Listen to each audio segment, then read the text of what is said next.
মনোনয়ন পত্ৰ দাখিল কৰিব জাগিৰোড সমষ্টিৰ বিজেপি প্ৰাৰ্থী পীযুষ হাজৰিকাই। জাগিৰোডৰ দেওশাল শিৱথানত আগবঢ়ালে শৰাই। দেওশালৰ পৰা পোনে পোনে মৰিগাঁৱৰ মালপোতালৈ ৰাওনা। মালপোতাৰ পৰা সমৰ্থকৰ সৈতে পদযাত্ৰাৰে উপস্থিত হ'ব আয়ুক্ত কাৰ্যালয়ত।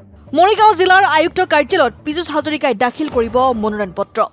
জাগিৰোডৰ প্ৰত্যেকগৰাকী ব্যক্তিৰ পৰা আশীৰ্বাদ বিচাৰিছোঁ।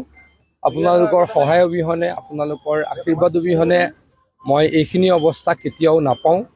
মই আপোনালোকৰ ওচৰত, জাগিৰোডবাসীৰ ওচৰত সদায় চিৰকৃতজ্ঞ।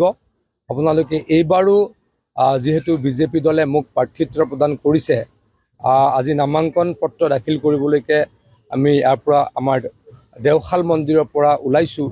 মই আশা ৰাখিছোঁ জাগিৰোডৰ ৰাইজে মোক মৰম কৰিব, আশীৰ্বাদ কৰিব। জাগিৰোডৰ ৰাইজক সেৱা কৰিছোঁ, সেৱা কৰিম, সেৱা ভৱিষ্যতেও কৰিম। গতিকে আপোনালোকৰ সকলোৰে পৰা আশীৰ্বাদ বিচাৰিছোঁ।